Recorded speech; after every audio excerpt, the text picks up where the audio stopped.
always something to make you look around and say, hey, you know what? I live in a pretty great country. President Trump is calm, on point, on his game. And unlike the last guy, he is competent and coherent. Come on, man. We're not bending the knee anymore. We're here to take a stand for God and country. This is the Steve Gruber Show. Live from the heartland of America and kicking off another brand new day here on the Steve Gruber Show. From the biggest foxhole of freedom, here we are fighting for you shoulder to shoulder every day. A lot of work to do. As always, as we enter the Christmas week, hope you're ready for it. Number one, three big things. More oil tankers being targeted for running illegal black market oil out of Venezuela. And the U.S. Coast Guard is done playing games. More ships could soon be in the hands of the United States. Number two, Americans could see the biggest refund checks in history come 2026. In fact, some say those checks could range in size from $11,000 to $20,000 each. Talk about one big beautiful bill, good Lord. And number three, the Democrats completely estranged from the truth. They have no place left for the heart of Americans other than just lie through their teeth about President Trump, about Republicans, about the failures of their own party. Their most recent lie is such a stretch, I can't believe the rest of the left is falling in line with this one. President Trump has some great plans for our nation's 250th anniversary next year. This is one of them. Listen. Then from June 25th to July 10th of next year, we will host the Great American State Fair on the National Mall, featuring pavilions from all 50 states, highlighting breathtaking innovations and celebrating America's exceptional history and culture. Frankly, you'll never see anything like it, and you'll never see anything like it again. In the fall, we will host the first ever Patriot Games, an unprecedented four-day athletic event featuring the greatest high school athletes, one young man and one young woman from each state and territory. But I promise there will be no men playing in women's sports. You're not going to see that. You'll see everything but that. Now that sounds great to me. A bunch of healthy, strong, competitive young Americans being given a chance to showcase their talent from their home states and the nation's capital. It'll be encouraging to see the next generation excel at something they love. As you can imagine, that's not the reaction the left is having. No, they've fallen into hysterics, claiming this is exactly like the Hunger Games, a dystopian fictional contest in which men and women kill each other on television. That's honestly what they're comparing this to. Listen to this. Is that Donald Trump just announced the creation of the Patriot Games, an, quote, unprecedented four-day athletic event, unquote, with, quote, one young man and one young woman from each state and territory. Does that sound like something to you? Does that sound familiar to anyone? Bueller.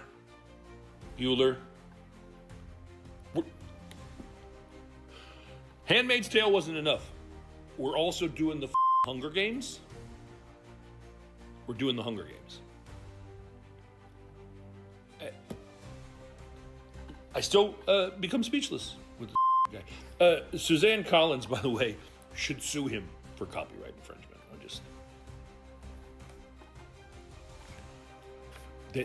This is the world we live in now. No, that's the world you live in inside your small pea brain. Be serious. You cannot actually believe, these people believe this, that high schoolers competing in the sports that they've devoted their high school careers to is the same thing as forcing your citizens to battle to the death on live stream. But yes, that's what they're all doing and going on and on about. It's not just the Twitter warriors, it's Democrat governors and mainstream media gobbling up the lies like holiday sugar cookies. We really need an intervention, and soon. Listen to this.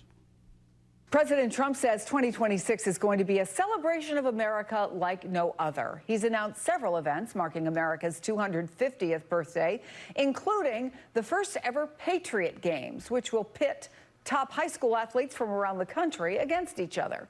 The competition is already being mocked, drawing wide comparisons to the popular book and movie, The Hunger Games. California Governor Gavin Newsom posting the famous quote, "May the odds ever be in your favor." And Illinois Governor J.B. Pritzker posting this picture from the film. MS Now's Jake Traylor is at the White House for us. Do we even know what exactly the Patriot Games are? Yeah, Chris, it's one high school boy from each state, one high school girl from each state, 100 young athletes in total dueling it out for America's 250th anniversary. This is the Patriot Games, not to, as you said, be confused with the Hunger Games as it's kind of getting mocked online for. Newsom and Pritzker honestly should be ashamed of themselves for framing healthy competition this way, but of course they have no shame because this is the only way they know how to play the game, dirty and dishonest. And did you notice the language of the host and the reporter pitting teenagers against each other, having them duel it out? It's not a duel. There are no shots being fired, no swords being drawn, but these pundits know exactly what they're doing when they choose divisive language like that. I mean, I guess we were pitting football teams against each other all weekend and basketball teams pitting each other. What a load of crap. I heard someone the other day say they were so ashamed of their country for hosting something like this. You're ashamed? Ashamed for what? Because there's great young athletes coming to our capital to participate in a celebration? I mean, come on. These people just lie about anything and everything. It's a matter of course. Back in Joe Biden's day, it was the border is secure. Biden is just fine. And now it's the Patriot Games are the same as killing people on live television. I mean, what? Seriously? That and lying about the military strikes against narco-terrorists. I mean, the lies just pile on top of each other. Another lie that Secretary of State Marco Rubio is dismembering and dismantling. Here he is. Okay, so I was part of this thing in the past as well. But you do this briefing, you answer all their questions, and then they go out and tell people, we heard nothing, we saw nothing, that we were pleased with. They already had their answer before they went in, but we do them anyways. And we continue to do them. Not to mention the individual calls I've had with leaders in Congress, and I'm not going to disclose what those are. So everybody over there does know what we're doing, they know why we're doing it, and we've kept Congress fully apprised, and we'll continue to do so. Yes.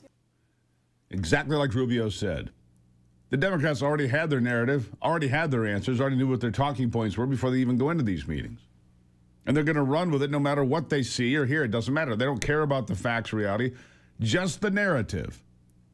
Just the narrative that they're always spinning. Look no further than Representative Jasmine Crockett, who thinks her ticket for a Texas Senate seat is just more dishonesty.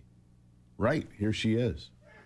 Do you have concerns about the president's health and his mental acuity? No. None No, whatsoever? I had none. Now, granted, I didn't see Joe Biden every single day, but I did have an opportunity to interact with the president. I never had a concern. If there's anyone that I am concerned about their mental acuity, it is the current occupant. How about dumber than a box of Crockett's?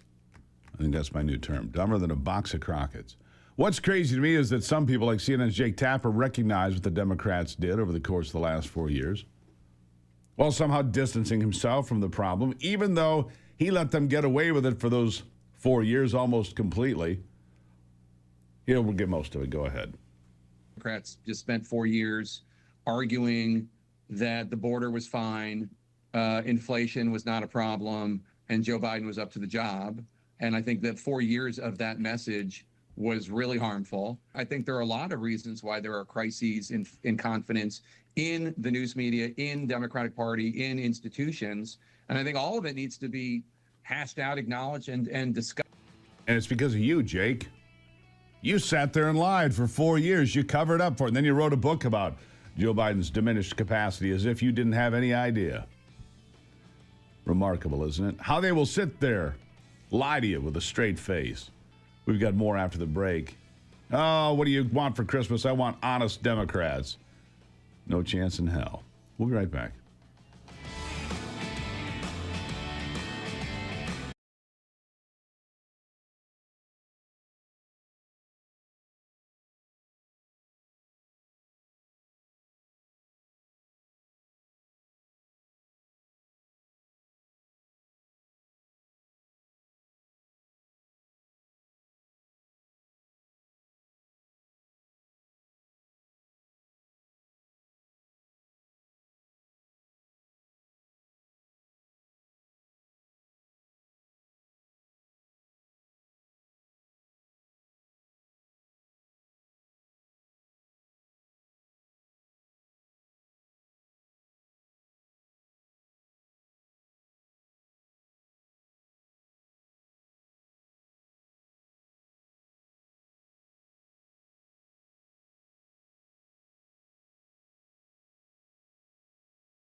Clearly, the lying is a problem.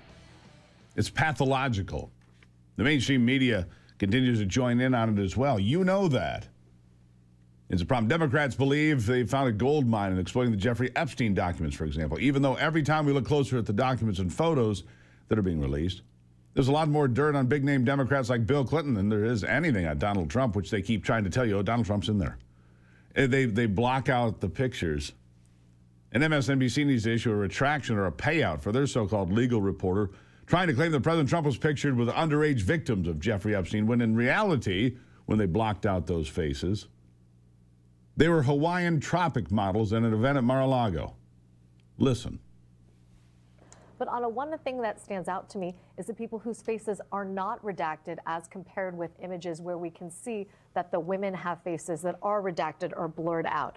That suggests to me that either the estate and or the committee believe that some of these women are either minors and or survivors of Jeffrey Epstein and Ghislaine Maxwell.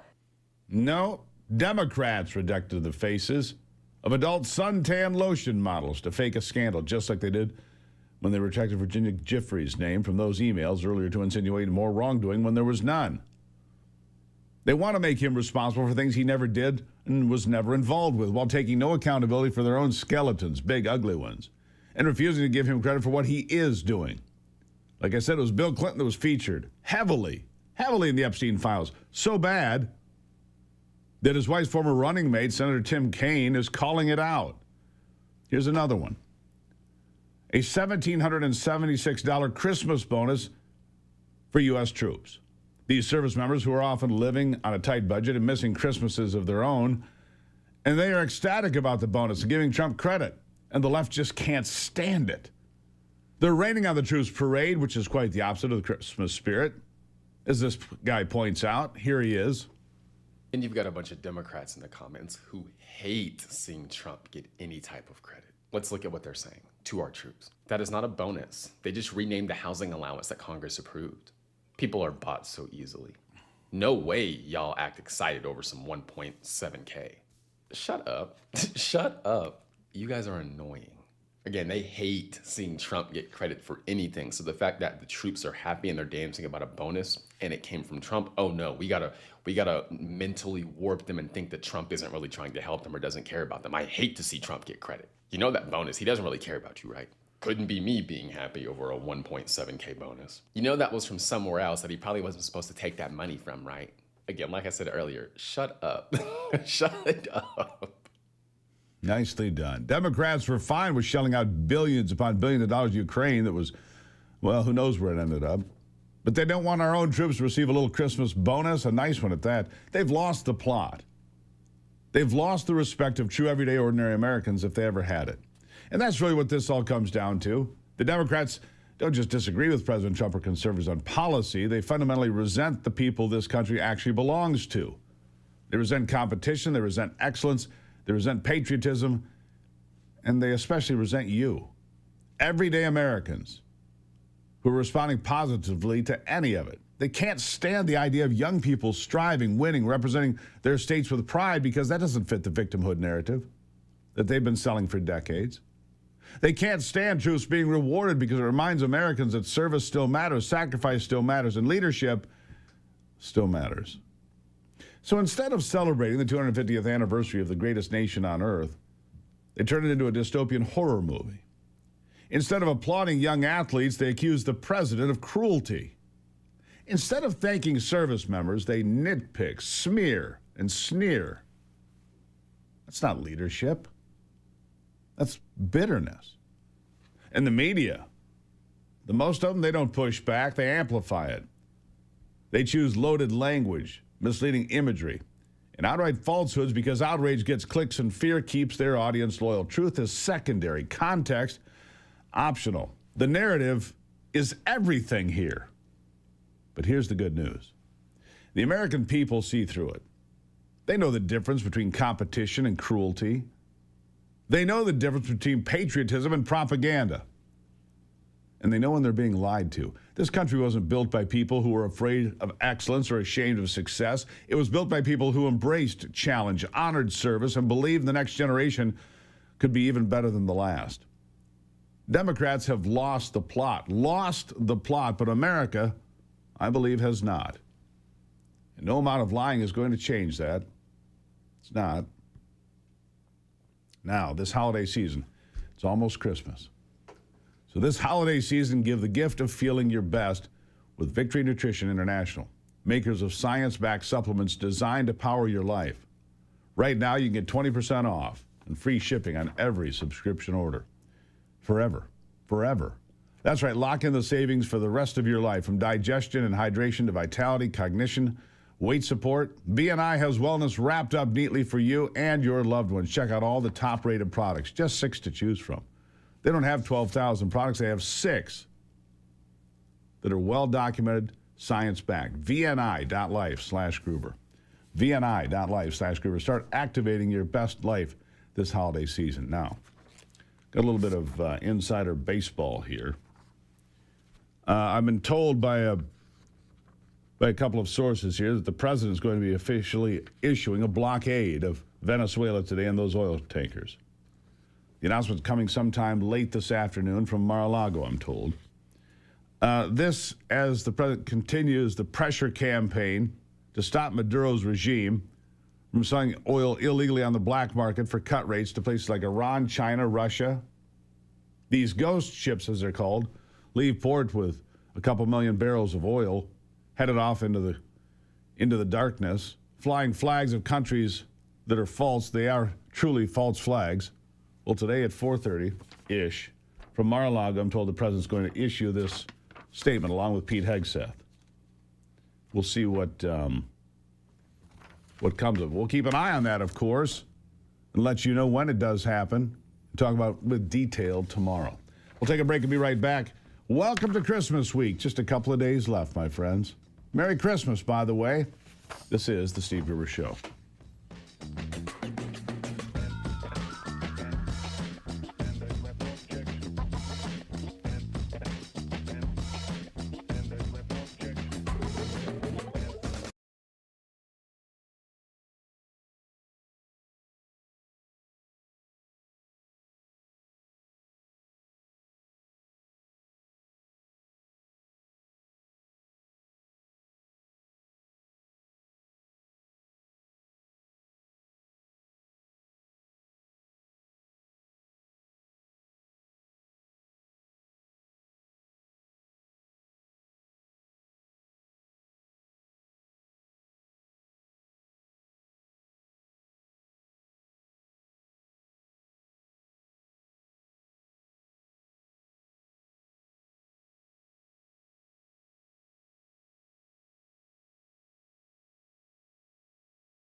Well, I don't know what you're seeing out there, but here's what I'm seeing. I saw gas just under $2.50 a gallon this weekend. Here in my neighborhood, Anthony was hunting for gas under $2.50 last week. Well, I found it for him. You've got that. Meanwhile, gold and silver setting all-time record highs again today already. Silver's going to break $70 here by the end of the day, possibly. Gold is over $4,400 an ounce. Continues to surge. Wish I had bought more, that's for sure. Silver could be at 75 or 100 here shortly. Silver is up 127% over the last 12 months. 127%. If you'd put your money in there, you'd more than doubled it. Who can predict these things, right? Somebody can. Meanwhile, here's a little update for the EV crowd. This and I predicted this. This is so predictable. School buses in New York. EVs, mandated by law. You must have EV school buses. Except they don't work. What they don't have, this time of year kind of critical, heat. Kids are getting off these buses freezing to death. Cold. Let's see here. Western New York, here's one example. Lakeshore Central School District. They operate 23 electric buses, 24 gas buses, 4 full-size diesel buses. The heaters, of course, run off the same batteries as the bus itself. And it drains the battery capacity quickly when you try to heat. Heat takes a lot of juice. You know that, of course. Parents telling the outlet they heard the last incident of buses breaking down in addition to heating issues. Kids stranded for 30 and 45 minutes because there's no backup plan. Some of those kids were upwards of 40 minutes outside. Came home from school last night. It was 23 degrees. They had no heat. He came in cold, and I told him, I said, isn't the bus warm? No, they can't put the heat on because it drains the battery. Another EV disaster. Oh, and by the way, these electric buses cost far more than a diesel version or a gasoline version. Another failure of radical activists putting our kids in danger. 23 degrees, no heat on the bus. Good grief. We'll take a break and be right back. It's the Steve Gruber Show. Merry Christmas, my friends. We're almost there.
All right, let's jump back into it now as we head down to Christmas. Winding it out.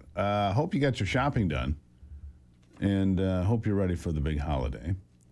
Looks like we're going to have a little bit of snow for Christmas. Not a full white Christmas, but not full green either. That's the way it looks right now. Here in Michigan, Mike Cox is the former attorney general. He's now a candidate for governor in Michigan. Joining me now to see if he can be the person that snags back the governor's mansion from the Democrats after 8 years of Gretchen Whitmer. Mike, welcome back to the program. Hey, Merry Christmas, Steve. How you doing today? I'm doing well. You know, the economy doing better in a lot of places, but Michigan, 2 states, always seem to run well behind everybody else, Michigan and Nevada. I mean, that's the way it is. And right now, Michigan's running worse than just about anybody else, but we've got terrible policies. We are the only state in America that I'm aware of that raised income tax last year. You've got an outside group right now angling to more than double the income tax on individuals making $500,000 or couples making $1 million. That's S corporations and LLCs. Another misguided policy that would more than double the income tax and cripple small business in Michigan. But that's the kind of stupidity we're up against, Mike, every day. What are your thoughts? You know, every single day. Steve, I expect you're probably S Corp in your company as small businessmen. And there's so many small businessmen and women across Michigan struggling because everywhere you turn, we're either overtaxed or overregulated or underserved. And, you know, I wrote a recent op-ed in the Detroit News, and I entitled it, or the catchphrase was, "You are what your record says you are." Right? It's football season. Bill Parcells won a couple Super Bowls. I love the guy. They called him the Big Tuna. I don't know why they called him Big Tuna, but he used to say that. You are what your record says you are. And here in Michigan, and you just pointed out, the only state in the nation that raised our income tax for every taxpayer across the board last year. And of course, what do we see? The worst job creation record in the country. Second or third in unemployment each and every year. And that's really been Governor Whitmer's record over the past 7 years, right? We started 12 years ago, Michigan was 22nd in 4th grade reading, 22nd. We're now 48th. Flip side of that, I have my 2 granddaughters up from Mississippi. They're looking for snow on Christmas. I don't know if we're going to get it. But where they are in the past 12 years, they went from 49th to 9th. And so every metric you look at, every benchmark you look at, Steve, as you know, we aren't hitting them and we're falling further and further behind. But in 2026, period of Advent, right? Matthew 1, this is all about Advent. And we got to get ready. We got to get ready for our Lord in 3 days. We have to get ready for changes in Michigan next year. And I'm going to deliver them with your viewers' help. When you look at Michigan compared to Indiana or Ohio, there's no comparison. They have better tax policies. They spend less on their state government per capita than we do. You look at states like North Carolina, that's 500,000 people bigger. They spend $19 billion less than we do. Georgia, they spend $30 billion less than we do. Similar sized states. What do we get for our return on investment here, Mike? I mean, come on. We're getting shafted. Brother Steve, we're getting nothing, right? In the past 7 years, Governor Whitmer has increased spending by $27 billion, just shy of that. $27 billion, 45% increase. And you and I, we don't get one new service, not 1 mile of better roads. Quite frankly, and you know that because you're here in Michigan, Whitmer has been all about corporate cronyism, handing out cash. If she just would have left the $27 billion in Michigan taxpayers' pockets, we'd be booming right now. We would have a dividend that would increase economic activity, allow young couples to put money together in order to buy that new house, more money and people in fixed incomes, more money at Christmas time, and the Michigan economy would be booming. We'd be racing like Tennessee and Florida and Texas are. Yeah. And I'm sorry. I got a little carried away with it. No, that's exactly right. You are exactly. Let me ask you about this. There's an initiative underway here in Michigan. I ask all the candidates about this. The move to end property tax. axmitax.org is the movement. I think they're going to have the signatures or they're close. If that would come to pass, would you support such a thing? Look, because I think seniors are pinched. They're on a fixed income. They've paid off their mortgage. And yet the property tax assessments go up year after year, forcing people out of their homes because the government will come and take your home that you've paid for if you don't pay the property tax that they continue to jack up every year. What do you think of that? Well, Steve, I think that only points out the failure of the governor and the legislature, really a number of governors and legislatures over the past 10, 15 years in this regard. Right now, without changing the Constitution, the governor and legislature can, number one, move all millage elections to November. And you know what that would do, Steve? That would mean they can't have these crazy hidden elections where they jam us. You know, where I live in Livonia, just this past August, they tried to sneak a $150 million new bond proposal to rebuild our city hall. Our city hall is great, but local officials wanted to have their names on it. So if I were governor right now, whether X My Tax gets on the ballot or not, I would move all millage elections to November. But do you support it? Do you support an end of property taxes? If it gets on the ballot, I do. But Steve, I've heard different stories than you have, and I don't want to quarrel on the Christmas season. I don't know if it's going to make it or not. I mean, I'll be honest, I don't know. But my point, Steve, is like there are things we can do right now, right? That we don't have to change our Constitution. We can move all millage elections in November. We could provide tax relief to seniors on fixed incomes, like they're trying to do in Alabama, and we could also remove all the state mills from homeowners and small farmers. I don't want to give breaks to big developers or big agri farms. But the reality is, I want to follow the model of Texas, which is they created prosperity through eliminating the income tax, and they're leading the nation because of that prosperity and reducing property taxes. Let me ask you about this. Another headline. I only got about a minute left here. That's why I jump into this. These big data centers being proposed in small towns all over Michigan. All right, so big data centers, look, they're going to be part of the future. They're going to be part of the economic future. But these small communities are basically getting run over by state government, saying, oh, we're going to take the land name, we're going to do what we want, we don't care, eminent domain, bam. What about that? What about local control? Local control has been part of the Michigan fabric since 1837. We became a state. And Steve, you know this. Governor Whitmer smashed local control as part of her Green New scam, took away the ability to stop solar panels or zone against them or zone against wind farms. I value the power of local control. If no community doesn't want it, there will be others that want it. Quite frankly, whether it be urban cities with decayed cores like Saginaw or Flint, or some small townships, they will want it. They will want that added value. And so local control should not be run over in the mantra of AI. AI is Real the future, quickly. as you said. Sure. Where can people find you? They can go to Mike Cox 2026, MikeCox 2026, and of course on X at Mike_Cox. And I hope they do, and I hope you and everyone else has a Merry Christmas. Merry Christmas, my friend. Good luck out there on the trail. We'll talk again All right. soon. Thank you, sir. 2026 is going to be a great year. All right. We'll talk about your good health after the break here on the Steve Gruber Show.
All right, back to it now as we talk about your good health. I woke up with a little tickle in my throat today. Hopefully we'll be all right. I'm going to hang in there because I'm, always looking after ourselves here. My next guest does it for people all over the country and around the world. Peter Galuli, the CEO of the Wellness Company, joining me now. Peter, nice to see you. Steve, thanks for having me back. Christmas is almost here, but of course that means cold and flu season already arrived. Doctors have been warning for months now this was going to be a bad flu season. Apparently those predictions coming true. We're seeing skyrocketing rates of the seasonal flu right now. This year's dominant flu strain, apparently a more serious vaccine resistant strain. Again, tell me about this flu for this year. What are we dealing with, and how did it get so bad? Get out your bingo card, Steve, because the flu strain is H3N2. Bingo. Yeah. Bingo. Yeah. So the flu this year was not predicted by the CDC last spring when they were designing the flu vaccine. So the flu vaccine is largely ineffective for H3N2. It also started a little earlier this year than in years past, which leads people to believe that it's going to spread more widely and more quickly and lead to some severe symptoms. Now, while you see these papers that are saying that the flu is more severe than years prior, it's always very hard to calculate that, Steve. And we have to keep in mind, we're seeing a lot more people that are immunocompromised. We're seeing a lot more elderly people. We have an aging population. So it's very hard to truly compare one flu season from another. But yes, it is another flu season. And yes, there is a rising wave of hospitalizations, just like we see every winter. And no, the vaccine is not effective. And there you have it. If your bingo card isn't right when they spin the wheel, then it does nothing. Look, I don't get the flu shot. I rely on taking care of myself, good supplements from the Wellness Company, other things keep me healthy. But why does the medical establishment, when they know, they spun the wheel, and then they realize it's H3N2, I had to check the number here, they realize it's not the one they picked, and yet they continue to push the flu vaccine. You go in any of these stores or walk by the pharmacy anywhere, it says, flu shots available today. For what? If it's not the right flu shot, then for what? It's medical theater, Steve. Simple as that. And look, the vaccine companies profit on every shot they put in your arm. But look, the flu shot is notoriously bad. You look at the CDC's own data going back the last 20 years. They can only claim that the flu shot is maybe moderately effective at best. If you actually study the numbers carefully, most years it's 50% at best. Some years it's closer to 25% effective because they're just guessing. They have to pick flu strains every spring, so they have time to manufacture the vaccines. So they make some guesses at that time, but usually those guesses are wrong. And we're seeing that play out in real time right now. Now, you've got something at the Wellness Company. Doesn't surprise me. You've got a leading product, a gold standard nasal spray. I learned during COVID, of course, I got educated about viruses and where they replicate, and the biggest reservoir is in your nasal cavity. So nasal sprays can be really effective at knocking down this virus and others, correct? We brush our teeth every single day, Steve. It's part of good hygiene, but we do nothing for our sinuses. That's where, as you pointed out, viruses incubate and replicate. And if you can just hit that every single day and wash that out the same way you would take a shower, you're going to prevent yourself from getting sick much more often. So we came out with a nasal spray. It's very gentle, has no kind of harsh chemicals like iodine in it, flushes out your sinuses, use it twice a day, morning and night. And we have a throat spray, does the same thing. Yeah, so that's important. If prevention fails, though, what are your recommendations? If you get the flu, if you're sick, you've got medications available in places like, these kits that you have, that I have one on my desk here. You've got it here, you've got it other places. What do you recommend if you do get sick with the flu? Early treatment's the absolute best option, Steve. You want to be hitting your symptoms within 24 hours of experiencing them. That's how you're going to be most likely to avoid an event like a hospitalization. Have things like Tamiflu, budesonide, a nebulizer on hand. We have them all at the Wellness Company. And the attack for flu would be the same as if COVID comes along or RSV. These respiratory viruses, you aggressively treat them pretty similar, right? Yeah, really the best way is early intervention. And it's really surprising that the medical establishment doesn't really preach this. They say, oh, well, take a load off, try to ride it out. That's actually kind of bad advice if you think about it, right? You don't want to give the virus time to get worse. You want to be able to attack it head on so you can avoid the severe symptoms and hospitalizations that happen when you are lined up in bed for days and days. Yeah, take care of your good health. Peter Galuli from the Wellness Company. Always appreciate seeing you, sir. Have a Merry Christmas. Thank you, Steve. All right, and let me flag something important as we move into winter. Like he said, doctors have warned this year's flu season was going to be a rough one. And now even mainstream media outlets like Fox News reporting that a new, more virulent and severe flu strain is spreading fast in the United States. The kicker, the already ineffective flu vaccine is even less effective against the new strain, like Peter just said. What the media doesn't tell you is that Dr. Peter McCullough warned us about this weeks ago right here on this program. He's been clear this strain is more severe and unlikely to respond to the flu vaccine, which is, like he said, they spin the wheel, hope for the best, and who knows what happens. That means personal preparation matters. And that's why I trust the Wellness Company's two-step approach. Step one, prevention through immune defense, nasal and throat sprays, which we just talked about. Use daily to help support your body's first line of defense right where viruses enter. Step two, early treatment through the Contagion Emergency Kit. It's much like these kits that I show you all the time. Physician-prescribed antiviral options, including a nebulizer, hydroxychloroquine, and ivermectin. So treatment can start early if you get sick. And if you're not stuck in long lines or shelling out big money at urgent care during the holidays, that's good news. This isn't fear. It's common sense. So get prepared now at twc.health/Gruber. twc.health/Gruber. These kits are amazing. These kits are amazing. They have a full stock of the medications you need. Many to choose from depending on your desire and your needs. Use the promo code Gruber, you're going to save 10%, all right? twc.health/Gruber. Get ahead of the flu season with the Wellness Company's immune defense sprays and Contagion Emergency Kit. Again, promo code Gruber, you'll save 10%. You'll thank me later. Trust me, I got this little tickle in my throat. I'm going to war with this in the next few minutes, all right? We're going to do that. I'll take a break and be back. It is the Steve Gruber Show. Merry Christmas.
All right, so the Epstein files released on Friday, big chunks of them. A lot of redactions, a lot of complaints from the left, and it wouldn't matter. If you shot them with a silver bullet, they complain about the use of the projectile. But Senator Tim Kaine, remember him? He was Hillary Clinton's running mate in 2016.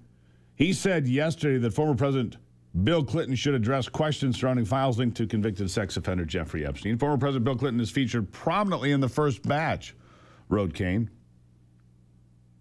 As I was just discussing, to be very clear, NBC News does not know the full context behind these images, and simply being in the Epstein files doesn't imply any criminal wrongdoing. But Clinton owed the public an explanation for his relationship with Epstein? Yes.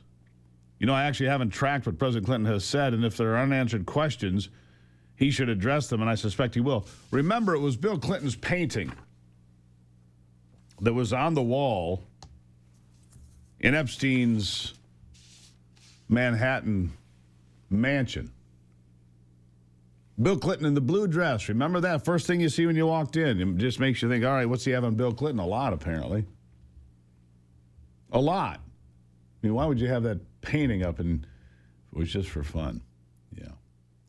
If you're tired of juggling powders, pills, capsules, I get it. Longevity Wellness simplifies your routine with an all-in-one nutritional shake that supports joints, brain health, digestion, immune function. Tastes great. I take it when I I've got a new gym. Been going to the sauna a lot. Been working out a lot. But this thing's different. It tastes great. It's easy. Built for real life. It's built for you. If you're a kid in sports, if you're a guy like me that goes to the gym, if you're on a GLP-1 or some other serious weight loss program, this helps you maintain bone and muscle. LongevityWellness.co.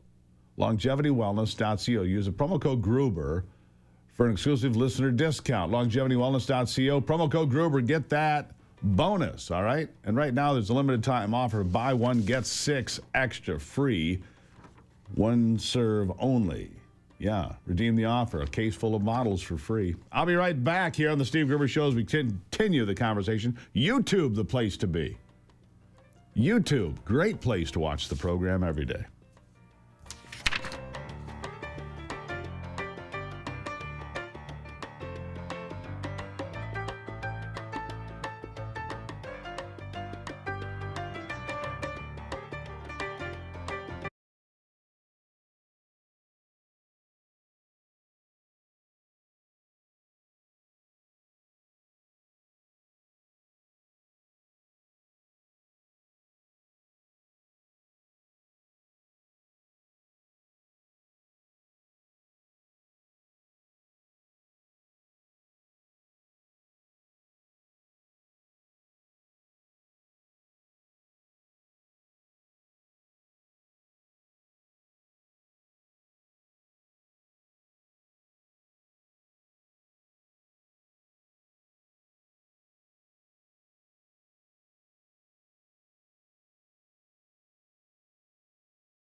Always something to make you look around and say, hey, you know what? I live in a pretty great country.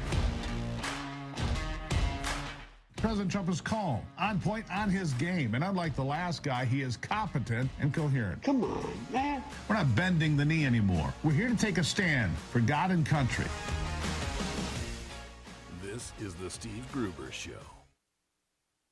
From the heartland of America, as we always do, fighting for you from the foxhole of freedom here on this Christmas week as we celebrate the birth of Jesus Christ.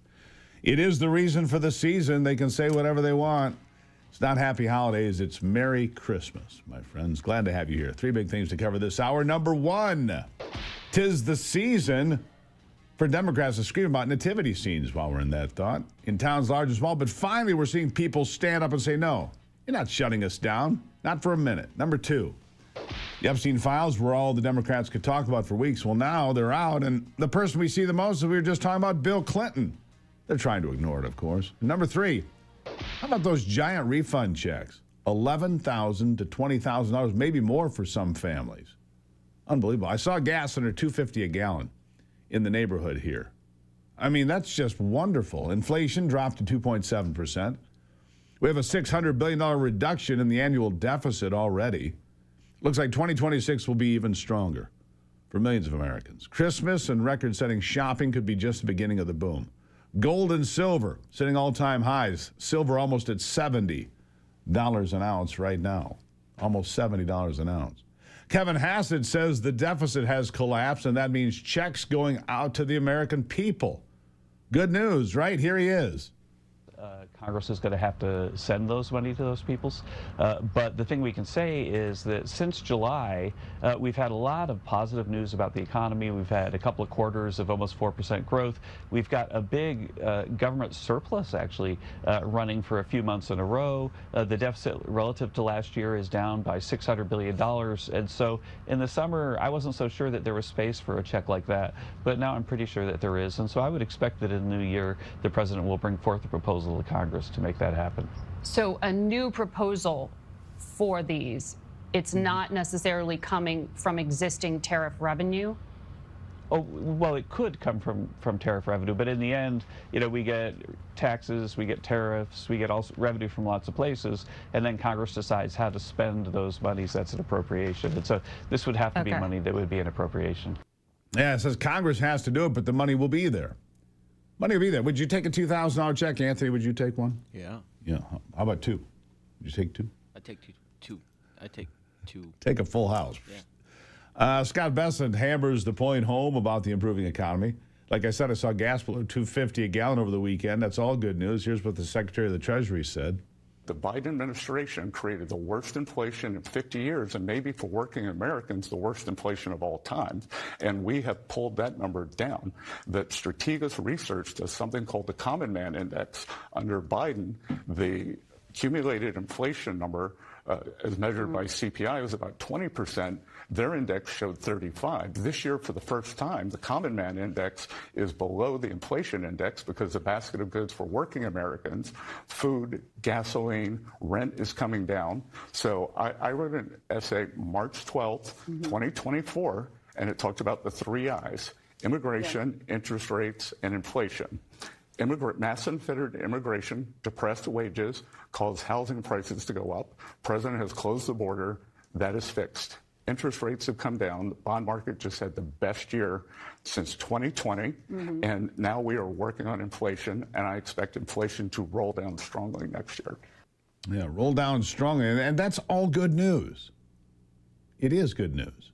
One of the biggest problems that we face, of course, healthcare costs. Still no solution. The expanded subsidies from the COVID years put in place by the Democrats with not a single Republican vote, they're going to expire, it seems. They're going to expire, and the Democrats are ignoring good plans from the Republicans about health savings accounts, health associations where you have massive amounts of people negotiating for new opportunities, right? CNN and fake tapper, better known as Jake the fake tapper, continue to push the idea that Obamacare works. And then he gets schooled by Senator Mark Wayne Mullins of Oklahoma. Listen. Would you be willing to allow a vote on a bill that would extend Obamacare subsidies? Would you be willing to vote for it if it was reformed in some way? Yeah, Jake, the vote already took place, and it failed in the Senate. So that's a mute deal. However, the reforms, that wasn't part of the deal that came to the Senate floor. It was a 3-year clean extension. According to GAO, which is the kind of Governmental Accountability Act, they submitted, let's say, 100 claims. Out of 100 claims that were false claims, by the way, for insurance, using false Social Securities, false addresses, false names, 90% of them were accepted. Only a 10% caught rate. So 90% of this premium tax that they're wanting to extend at a cost of $83 billion, according to GAO and their own study, 90% are fraudulent claims. That's a huge, huge problem. And so without even having reforms to this, there's zero chance I'll even consider that. That is not us taking good care of the taxpayer dollars that are being sent to Washington, D.C. Oklahoma's Republican Senator Mark Wayne Mullen, thank you so much. Appreciate your time, sir. Mm-hmm. Meanwhile, on CNN, I mean, you just Jake Tapper, a guy who downplayed Joe Biden's fading mental abilities, who protected the previous administration over and over again, advanced the idea that the Hunter laptop was false and the Russian collusion story was true and all that nonsense. Fake Jake. Meanwhile, on CNN, the left freaking out over the collapse of the Democrat Party. And trust me, they can take shots at the Republican Party, but at the Democrat Party, man, are they unpopular. Listen to what happens at CNN. Democratic Party, Kate, did an autopsy on why they lost in 2024. They are not going to release it to the public. How is this not a continuation of all of the reasons why the public doesn't trust the Democratic Party, thinks that they are? This is laughable. So why put Democrats in a barrel? Because the facts are Republicans control the House, the Senate, and the 18% of Americans approve of Democrats in Congress. Listen, Republicans control the House, the Senate. We're an equal opportunity, by the way. It's like television shows. You guys are down to Okay, yes. I'm confused with what's going on here. You guys are down to friends, family, illegals, and health insurance executives. That's who you got right now. You need an autopsy. Yeah, friends, family, illegals, and health insurance executives. That's your team now. Good stuff. They can't take it. I'm excited to share Patriot Mobile's Holiday 25 promotion, running now through the 31st of December, New Year's Eve. When you use the promo code Holiday25, you're going to get 2, not 1, but 2 free months of service with Patriot Mobile, America's only Christian conservative wireless provider. We use Patriot Mobile in this house. It's been terrific for years. Great coverage, great customer care, a company that actually shares our values. Join us, finish the year strong. Visit patriotmobile.com. Holiday25 is your promo code. patriotmobile.com. Holiday25. Remember, you're going to get 2 free months. Make sure you mention Gruber under the Where Did You Hear About Us section. If you speak to a representative, you get 2 free months. Faith, freedom. Patriot Mobile. Good stuff. Yeah, you want free phone coverage? There it is, my friends. All right, we'll take a break and be back with Jenny Beth Martin, the battle over healthcare reform on Capitol Hill, front and center.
All right, well, it's been a good start to the day so far, of course. Glad to have you along for the conversation. Christmas week, it certainly is. Joining me now, Jenny Beth Martin, honorary chair of the Tea Party Patriots Action. Jenny Beth, how are you today? I am great. It's so good to be with you. So good to have you here. So I was just talking about this. We've been talking about it for weeks now. Healthcare reform in America. Obamacare is a failure. No ifs, ands, or buts. It was a failure from the beginning. It was designed to fail. Fail it has. Democrats voted for these enhanced subsidies during COVID, giving tremendous amounts of taxpayer dollars away to more people for a system that doesn't work because it's overpriced. The price of Obamacare has outpaced regular health care premiums by multiples. So what do we need to do to get this thing back on the road? Well, the first thing we need to do is to let these COVID-era Obamacare subsidies expire, which does not mean that people who are getting Obamacare subsidies will get no subsidy at all. It just means it reverts back to the subsidies that were originally passed with Obamacare, rather than what I call the COVID-era Obamacare bailout. And you're right, Obamacare was designed to fail. It's acting exactly as it was designed to do, and it is failing. And it requires massive money from the government to prop it up and keep it going. And we cannot continue that. So that's the first thing. The next thing is that we need to, the bill that the House Republicans just passed last week is a good start to reforming healthcare. It reduces premiums by about 11%. It expands health association plans. And we need to be thinking outside the box to reform healthcare. Obamacare doesn't work. We need something that will take care of improving the quality of care that we get, improving the doctor-patient relationship, and something that reminds Americans that health insurance does not actually equate to quality care when it comes to your health. That's exactly right. You know, it's interesting that 90% plus of the money that goes from insurance companies to support political candidates goes to exactly one party, the Democrats. That's because the Democrats are lining the insurance company pockets. It's interesting that, people on the left applaud the assassination of a healthcare executive on the streets of New York. They applaud that, think that the guy that killed him is some sort of a hero, but at the same time, demanding we keep paying the health insurance companies. How do those two things end up on the same page? It only ends up on the same page if you have cognitive dissonance, and if you just simply don't want to look at facts and you're led truly by emotion. They don't understand that. And let's be honest here, Steve, the mainstream media is not truthful with the American people. If they were, they would be explaining that the subsidies that are about to expire don't actually go to individuals receiving health insurance. They go to insurance companies. Those insurance companies are relying on the government to bail them out and to take care of them. So it creates this perverse relationship with the insurance companies and their actual customer, which is the government. We who receive insurance are no longer the customer, and we don't have choice in the matter. So it creates real problems because we're not the customer, even though we're the end user. Yeah, there are a lot of problems here. The insurance companies fleecing American taxpayers at the direction of the United States government. You got government problems on refunding through CMS and so forth.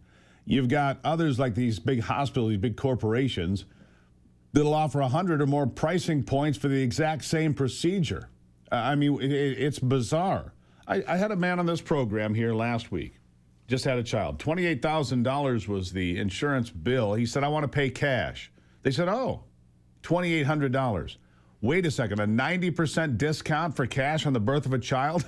It either costs $28,000 to deliver a child or it costs $2,800. Why should it matter who's writing the check? It shouldn't matter who's writing the check. And that is part of the biggest problem. There's no transparency with pricing. And because there's no transparency with pricing, there's no transparency and there's no competition. You can't go and shop around to see if you can get a better price when it comes to individual health procedures that you may be getting. And so what that man is doing, it's the way that we should all be approaching our healthcare.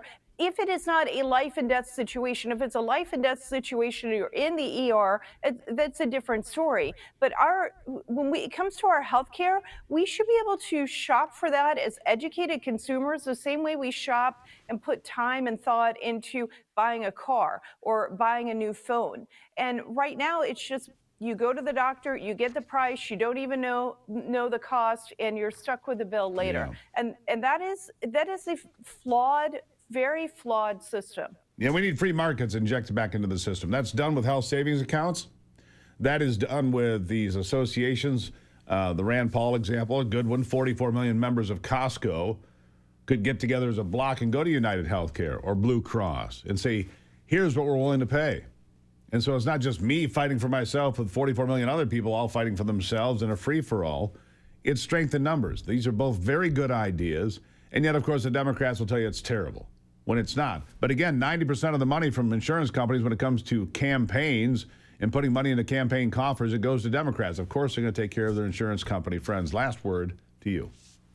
Well, one other thing I would say, you're absolutely right. They're going to take care of the insurance company friends. But one other thing I think would be really important is for insurance to be portable, so we're not tied to our employer, and then we can go shop for what works best for us and our families. Yeah, There's over state lines. Over state lines. Over state lines. Yeah, that's really exactly important. right. Really A important. lot Jenny more Beth. work needs to be done.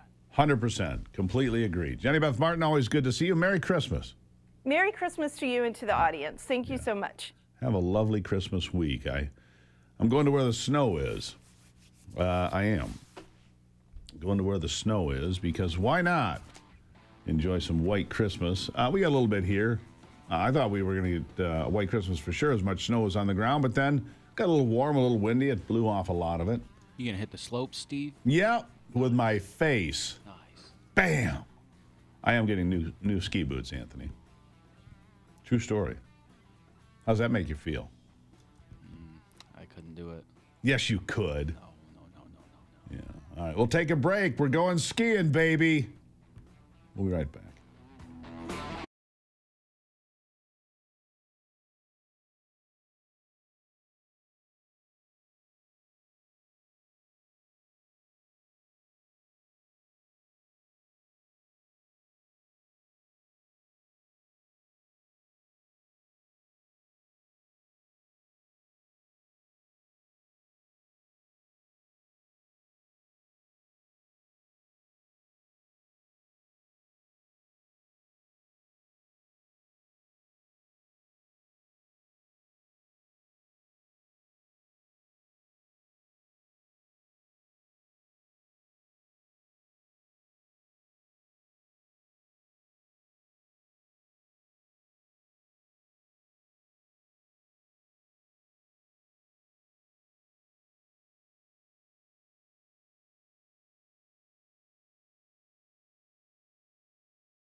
All right, welcome back to it now as we dig back in. We've been telling you some real stories here recently because I feel that there's a whole host of people in this country who have their priorities upside down and backwards. And we're going to get to that in a moment because we're going to have a mother of a young man who lost his life to fentanyl. We're going to talk about that at length today, so stick around for that. That's a really important topic, putting a real face on the tragedy in America. First, Bondi Beach was the place where the Jewish revelers were slaughtered.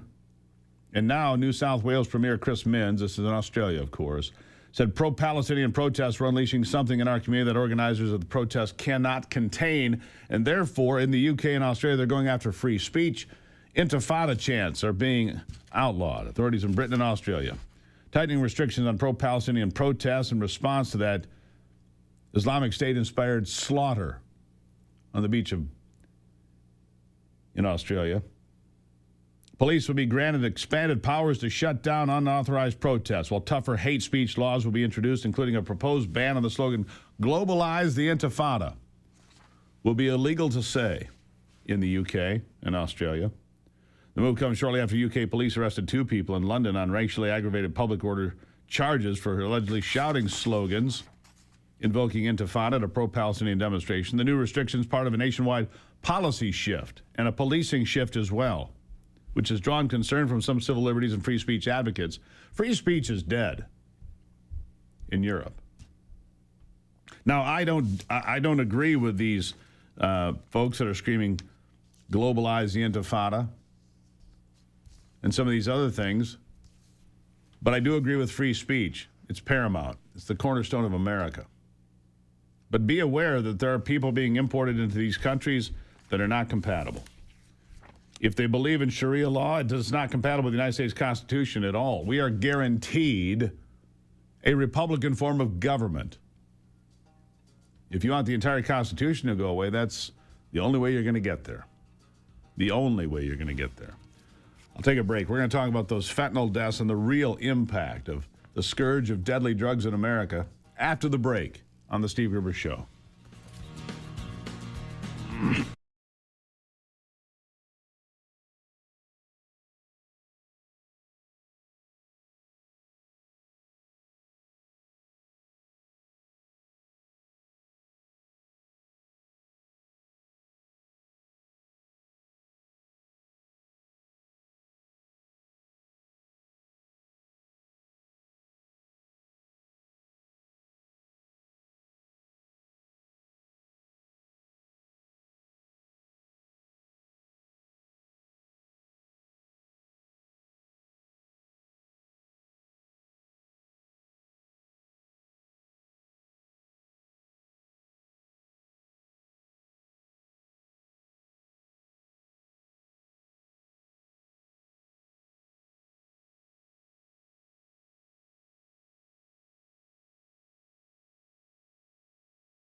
All right, back to it now. We've been talking about this for a while now. Ever since the drug-running boats were being targeted by the United States military, I've lost count of how many it is now, but many with 100 fatalities or more. as the Trump administration has decided to destroy drug-running boats coming out of South America and the Caribbean, also in the Eastern Pacific, taking these boats out. And those on the left have gone bananas, calling them war crimes and everything else. Look, 100,000 people in America will die from illicit, illegal drugs this year. Fentanyl may be the leading cause of death, but other drugs are there as well. As I've told this story before, a friend of mine lost his 19-year-old college son. 19-year-old college son, because he went out and smoked a joint last year on a weekend, just playing around, and died because it was laced with fentanyl. So when the Democrats say, well, it's just cocaine in these boats, it's not fentanyl. And that is about the weakest excuse I've ever heard. My next guest knows all too well the pain of the scourge of illegal drugs. Sue Summers lost her son, Mike. She lives in the Traverse City, Michigan area. Sue, thank you for being here on the program. Thanks for having me. All right, so I know this is not easy for you, but it's really important to put a human face on the suffering, because sadly you're not unique. You're one of mothers and fathers and sisters and brothers that are going to funerals. Let's start with this question. Are the priorities right when these people are worried about who's driving drug boats? Oh, absolutely not. They have no clue and no point of reference, which I guess is a good thing for them, but not for the rest of us. Yeah. They don't know what it's like to say that last goodbye to your kid. So tell us the story of your son, Mike. Give folks the background. Mike comes from a strong family. We're a very tight-knit family. We actually all live in the same neighborhood. When he was 14, he was at a party. He smoked pot, like a lot of kids do. And a friend asked him, hey, I've got this pill. If you want to try this, it'll give you high a little longer. There was a doctor here in Traverse City that was writing scripts for kids. And that's how Mike's journey started. He hit it What kind for of pill? a very long time. Pardon? What kind of pill was it? Do you know? It was opioid. An opioid pill. Oh, here, have this. It'll be fun. So he got hooked early on. And look, Very early. these farm parties, as they're called, PHARM, where kids go and raid mom and dad's medicine cabinet and pull out Xanax or oxycodone or whatever it is, and they pass them around, right? That happens, right? And then they get hooked, and then there's a long trail of destruction. So where did we go from there? He's 14. Go to the next step. He's 14. He hit it and dealt with it for a long time. He, graduated from Northwood University. He maintained his life as he, became an adult and had a better paying job. There was more cash and things slid sideways. He ended up coming home and working in a family business and, still maintained his life. He told me about it probably about 5 years before we lost him. So I walked that journey with him and know how hard it was for him. His body, at the time of his death, his body was very clean. He was fighting it hard. And he had one slip up. He used kratom, which you can buy in a gas station. We will never know if he added fentanyl to that or if the delivery person added the fentanyl. We will never know that. Don't know where it came from. Right, but it only took a touch because his body was so clean. Yeah. So how old was he? 34. So when it comes to a loss like this, and you mentioned that Traverse City lost 8 people, at least 8 that you know of, in a single month to this poison. Are there support groups? Are there people that get together? Because look, this is a real tragedy for a tight-knit family. All live in the same neighborhood. Will never happen to us, but it does, doesn't it? Right. If people looked in the window of our house, they would have no idea what was going on. And I think that's the case of a lot of families. So is there a support group? I think all of us grieving moms, they call us angel moms. We all handle it differently. I wanted to fight back and defend my son. He was a great human being, and there was a lot more to him than the way we lost him. So I wanted that word to get out, and that's how I fight back. but there's a group of us moms, and we support each other. We talk to middle school kids. I do PSAs locally here. So we're kind of our own support group, I guess you would say, and you lean on Sure. your family. You know, I think it's awesome. I think 14, 15, 16 is where a lot of these problems are rooted. I think that what happened to you is not unusual. Some kid, they summertime or whatever it is, they go to a party and some, hey, smoke this, try this, do that. Exactly. And kids at that age, they're 10 feet Well, tall and bulletproof. At least that's what they think, they're right? invincible. Yep, absolutely. They think they're invincible, and it's a whole different ball game from when you and I were younger. It only takes one time. It's Russian roulette, and how to get that through to kids is it's difficult. It's challenging. Let me ask you about that, Sue. Traverse City, like other cities and towns in Michigan now, like a lot of states, there's a weed shop on every corner. Yeah. It's been normalized and children led to believe, oh, it's just fine. Marijuana is hard on a juvenile brain. It creates bigger problems. And when you say it's not the same as when we were kids, it's not. Marijuana is infinitely stronger today than it was even just a few years ago, isn't it? It is stronger, and there's a lot of controversy about that, even within my own family.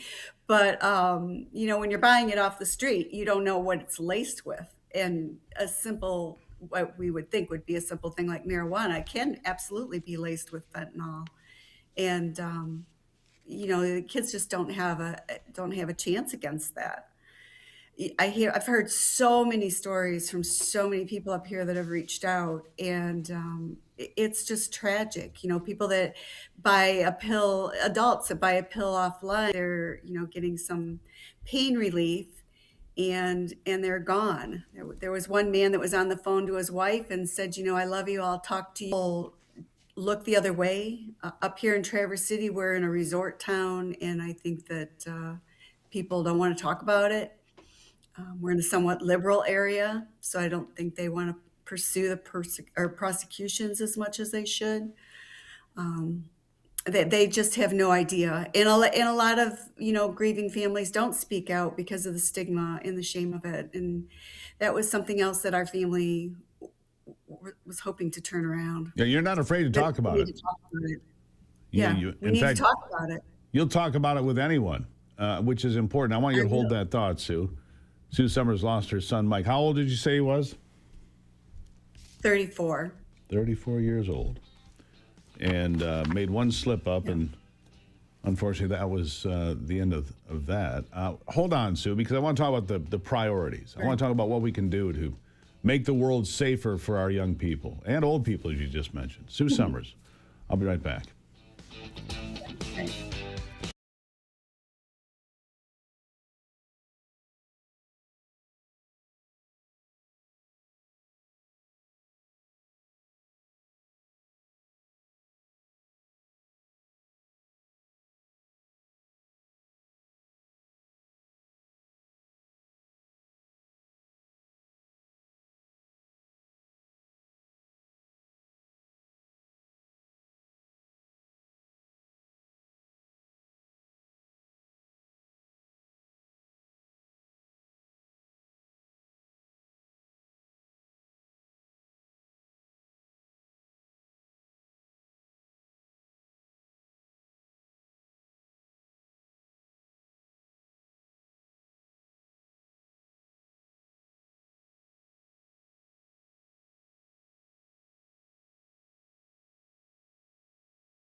these runners getting blown up. I think what people in this country don't realize that we're losing, even now with the numbers being better, 220 people a day. And it's horrific. It's horrific that families have to go through the hell that we are going through. And people need to pay attention to that. Yeah, And 6 a I day. feel as though it's finally someone's paying attention. 6 a day here in Michigan, 220 around the country. But there are people alive, as we sit here this morning, Sue, that will not see the stroke of midnight today. Absolutely. That will not see the new year. What needs to be done? What needs to be done in Traverse City, Michigan? What needs to be done at the state level or the federal level? What do we do? I mean, there's steps being taken. Blowing up these drug boats, I think, is a fine idea. But let's be clear: 6 of the 8 cartels that have been designated as foreign terrorist organizations are Mexican cartels that are making a tremendous amount of money. I don't understand why they poison their customers. I don't get that, but that's what's happening, right? It is what is happening. You know, they put the fentanyl in there to enhance it for the people that are already addicted. So that's part of it. And part of it, I don't know why they want to kill their people. I think it's a war against us, quite frankly. But it is definitely a war. You know, we lose more people, you know, in a year than we did in the whole Vietnam War. It's just, I don't understand why people don't wake up to that. The precedents for prosecuting these people, at least in our area, well, in Michigan, wouldn't be just our area, is difficult to get a stiff sentence. You live in a liberal area and, you know, but we don't know. I know another Angel Mom where they do have that dealer and he's sitting in jail right now. But, you know, there's talk about, well, our liberal community actually convict them. Should they, you know, do our liberal community actually convict them? Should they, you know, do a plea bargain of some sort? It's just maddening. What do you think should happen? It's just really maddening. If somebody is convicted of selling fentanyl and it results in a fatality, what should happen? I think they should go to jail for life. I mean, they took a life. They've taken multiple lives. That's, you know, my opinion. But, you know, I'm not a politician. And, you know, I'm an Angel Mom. I'm a mom that's fighting for my grandkids and other people's kids in the community. And so that's my only path, is just to reach out and get people talking about it, being more aware of it. You know, take the stigma away for their children. People see these people on the street, you know, in these big major cities all stooped over and they have such unkind words. But, you know, all those people are somebody's son or daughter, mother, father, brother, sister. And, you know, it's a big hot mess. But we need to talk about it. We need to get the word out. We need to warn the community as much as we can. You know, I'll be in Traverse City and I'll see these people with their signs up, no anti-Trump and all this. And it's like, you have no clue, you know, you have no clue how bad this hurts. And I'm glad you don't, but you need to wake up. Yeah, you need to wake up. Do we need more resources for families like yours? Do we need more resources to educate young people? Do we need more resources focused on prevention? I'll give you the last word. Yes, I do believe we need more resources to focus on prevention, more programs in schools. You know, the schools are hesitant to let us come in and give a, you know, like a shock and awe presentation. It would be too upsetting, but you need a lot of education with kids because, like we talked about, they think they're invincible and it's not going to happen to them. We never would have thought that we would have been living this nightmare, but we are. Yeah. And there's a lot of families like us out there, unfortunately. And it is a nightmare. So I appreciate you sharing your story here. It's just the beginning. We're going to continue to share these stories here on this program. We're going to put a human face on the scourge of the poison of fentanyl and other illegal drugs. It's not just fentanyl. Fentanyl might be the leading candidate, but people overdose on a variety of other drugs out there as well. We appreciate it. It's in the 70% range that it's due to fentanyl within those drugs. Yeah. But Yes, all the drugs coming in, blow them up. I'm 100% good with that. Someone's got to fight for our children. There you go. Sue Summers. Yeah. Thank you. Thank you. Have a Merry Christmas. Merry Christmas to you. We have to tell the true story of the price we're actually paying. Of the price we are actually paying. You heard it from her. She doesn't care about the drug boats. She cares about people like her son and the people in her community that are now angel moms and dads.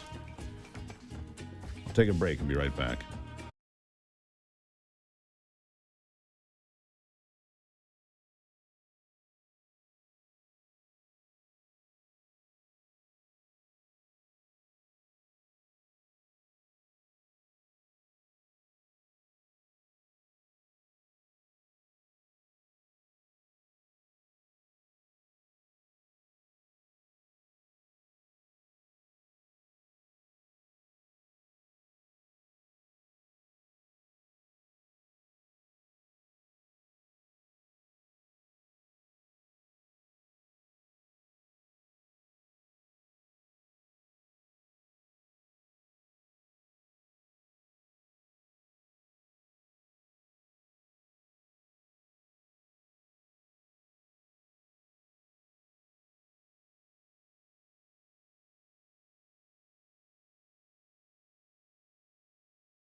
All right, welcome back to Checking on Sports with Brock Palmbush.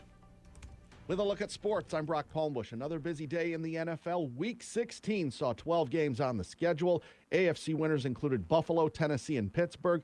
NFC winners included Carolina, Minnesota, and New Orleans. New England beat Buffalo in the Sunday night game 28-24. With that win, New England qualifies for the playoffs. Chicago and San Francisco clinch playoff berths with the results from yesterday. In the NBA, there were 6 games. Winners included Chicago, New York, San Antonio, and Sacramento. In the NHL, there were 9 games on the slate. Winners included Detroit, Buffalo, Dallas, and Edmonton. In men's college basketball, number 2 Michigan, number 4 Iowa State, and number 5 Connecticut all won easily. And in women's college basketball, number 2 Texas, number 5 LSU, and number 6 Michigan all won easily.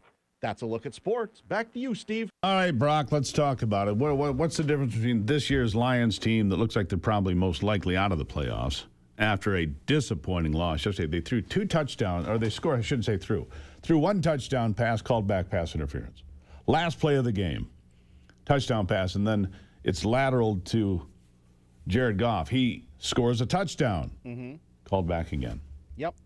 Well, what's the difference between this? So no touchdown twice in Yeah. what, 4 plays, 3 plays, whatever. Yeah, the offensive line isn't as good and as it was last year. The retirement of Frank Ragnow, their all-pro center, really hurt this team more than they thought.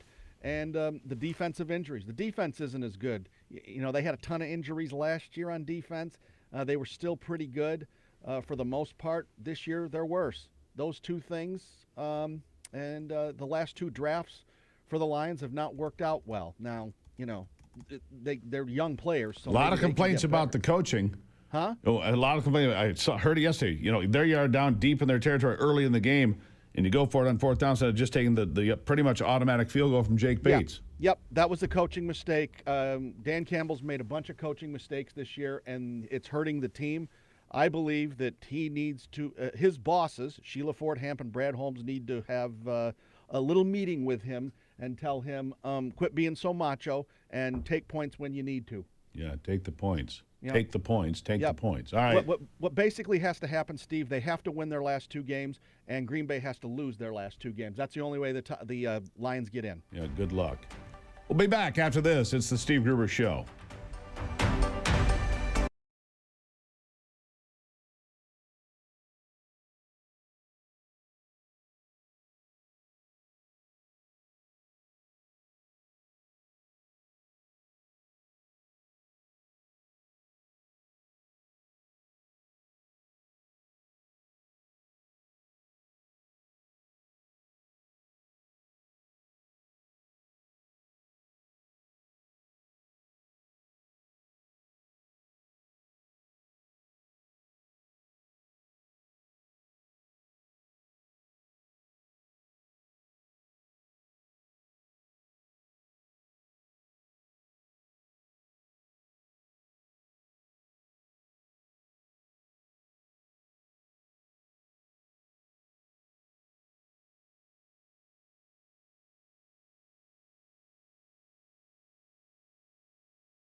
something to make you look around and say, hey, you know what? I live in a pretty great country. President Trump is calm, on point, on his game. And unlike the last guy, he is competent and coherent. Come on, man. We're not bending the knee anymore. We're here to take a stand for God and country. This is the Steve Gruber Show. And welcome to it as we kick off another brand new hour here as we continue on through Christmas week. Glad to have you here in the shadow of Detroit. Glad to have you on board. Three big things you need to know this hour. Number one, some cougar cubs, mountain lion cubs, spotted on camera in Michigan's UP, Ontonagon County. That's pretty cool. Number two, I'm going to slit your throat. I'm going to slit your throat. The Turning Point USA chapter president of Christian College in Illinois receiving a death threat. Yeah. And number three, the Epstein files. The Epstein files, it was all the rage. And now,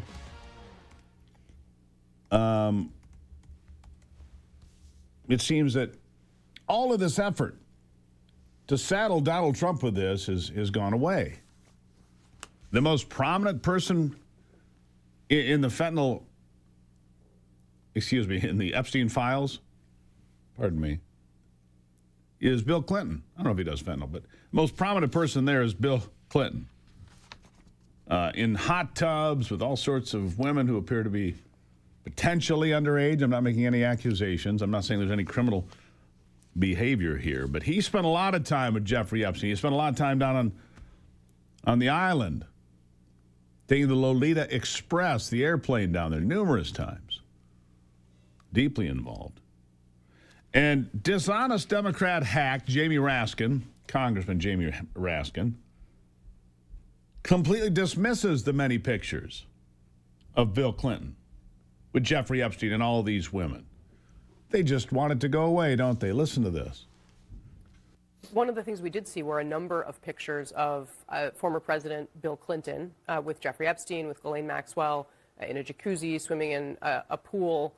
How do you explain that connection, and are you comfortable with it? I mean, I have no idea. This is why we want to get to the bottom of it and get all of the facts out to, to the public. I mean, that's what this is about.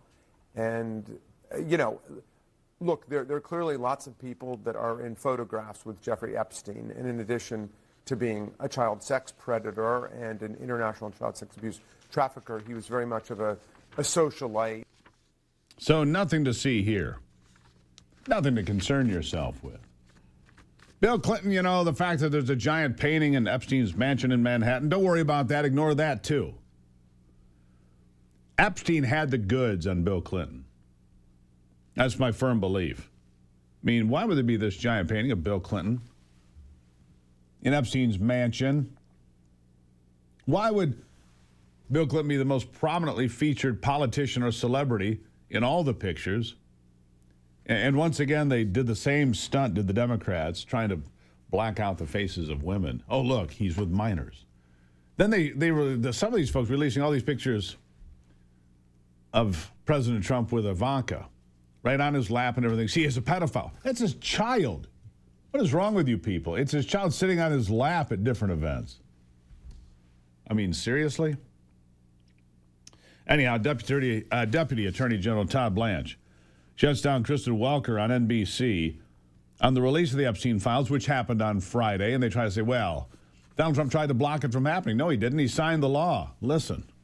To be clear, releasing the files is not what President Trump has ever had an issue with. When he calls this a hoax, he's talking about the fact that there's this narrative out there that the Department of Justice is somehow hiding or protecting information about him, which is completely false, as evidenced by the fact that the Epstein files existed for years and years and years, and you did not hear a peep out of a single Democrat for the past 4 years. And yet we're supposed to believe that, lo and behold, all of a sudden, out of the blue, Senator Schumer suddenly cares about the Epstein files. That's the hoax. And that's the hoax that has existed for months and months and months. This isn't about whether we would release or not release the Epstein files. As a general matter, we do not release the files of criminal investigations and prosecutions. Yeah. There's laws around that. There's laws that protect victims, that protect the innocent. So we're doing something here that is more transparent than we've done in any criminal investigation in the history of this country.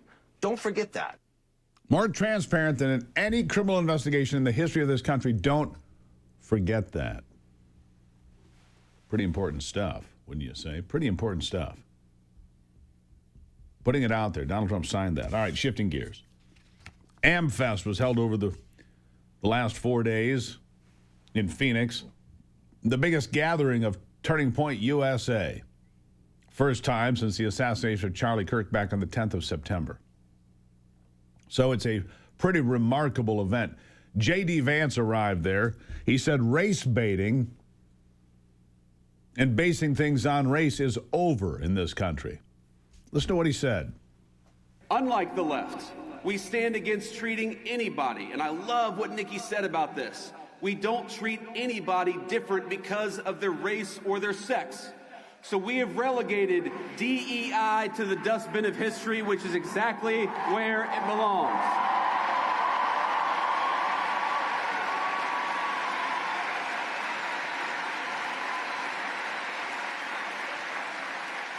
In the United States of America, you don't have to apologize for being white anymore.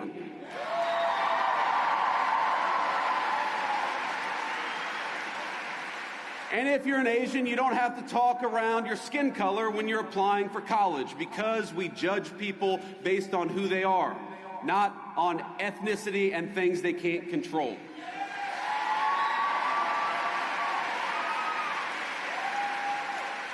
We don't persecute you for being male, for being straight, for being gay, for being anything. The only thing that we demand is that you be a great American patriot, and if you're that, you are very much on our team.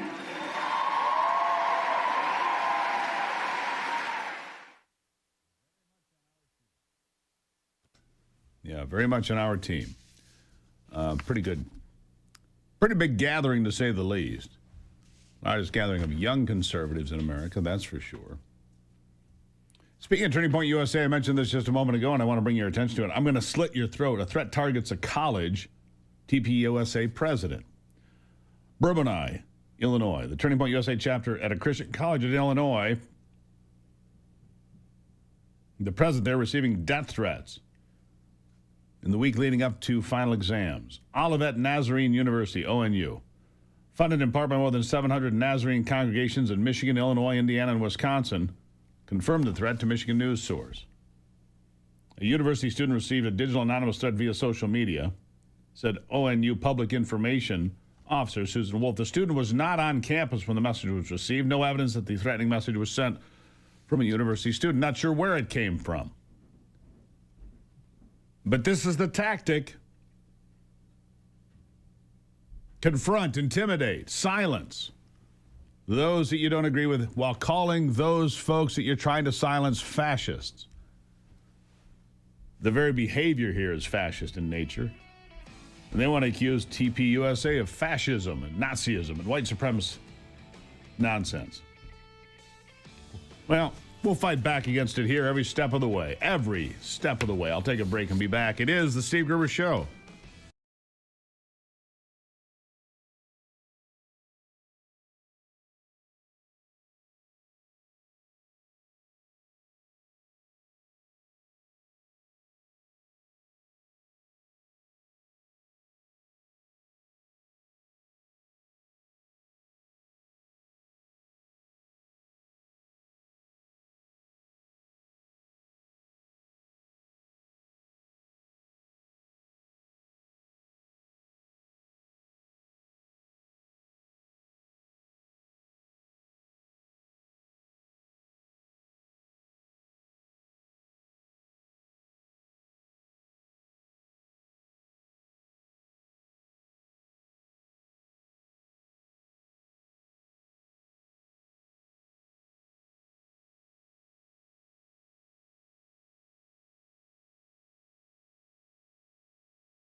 right, as we jump right back into it now, Christmas week, hope you got your shopping done. XL tall, by the way. Dennis Neal, best-selling author, acclaimed journalist, is the author of the forthcoming Oregoners. Previous anchored at CNBC, Fox Business, senior roles at the Wall Street Journal and Forbes. And when he says Oregon is gone, he means it. Oregon is gone. This is a place that wants abortion up to the moment of birth, maybe afterwards, depending on how they feel. They want medical assistance in dying. That's assisted suicide. They call them MAID laws. They're devaluing life. They're raising taxes. It's no place I want to be, I'll tell you that. So he's here now. Dennis, good morning. Good morning, Steve. And more than that kind of gone, it's also high earners leaving the state. $1 billion a year in income is fleeing Oregon. And that's kind of tough on the state, right? You've got businesses like Intel, their founding company, their biggest tech star company for decades, cutting 7,000 jobs in the state. You've got Columbia Sportswear, founded in Portland, Oregon, moving one of its brands, out to the suburb rather than being in downtown where it's quite dangerous. This is a state that's really in trouble. And the thing that strikes me now, I've been out there twice in the past month or so. I've been interviewing a couple dozen political operatives, business owners. Yeah, you call this, we'll get right back to that. You call this the doom loop, is what it's called, the doom loop, because people are fleeing $1 billion a year. It's not sustainable. And these folks with all this money are headed to places like Texas and Tennessee and Florida, right? A low tax, exactly. A few burdens on them, right? Portland has the second highest tax rates in the country after only New York City. But for that, you get the people there complain nothing out of it. It's over 20 minutes for police to respond to a violent 911 call. If your car gets broken into, you call the cops. They're not coming to visit you. Go to a website and record it there. So you're not getting your service for all of those high taxes, and it's driving people crazy. But the weird thing is, or the striking thing now, Steve, is because the people have not elected a Republican governor since 1982, all right? The last statewide office they elected was something like, 2016, I think it was. And yet now they've just put enough petition signatures up to totally challenge the governor and the Department of Transportation, some $4 billion tax increase that the government just approved.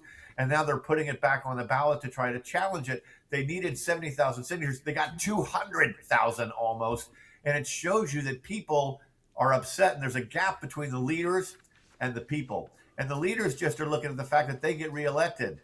And one wonders when they're going to wake up. It's time for the people to rise up and for the business community to rise up, because I've been told that the business community is a bunch of wimps. They have sacrificed their own acquiescence for access. They're happy to have a seat at the table, though they in business are on the menu. Yeah, cost of living, taxes, regulation, homelessness, housing, the drug crisis, the fentanyl crisis. Instead of dealing with that and crime, they turn the criminals back loose on the streets and give them free needles.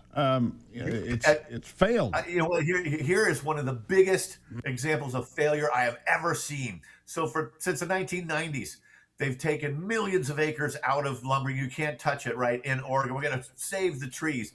Well, it turns out that since 2014, 10 million acres have burned because the regulations stop tree cutters from clearing out the underbrush. It provides kindling. 10 million acres of 60 million acres in the state have burned. And today on federal lands where you're not allowed to do any lumbering, any timbering at all, on federal lands today, 2 out of every 3 trees are being lost to fire or insects.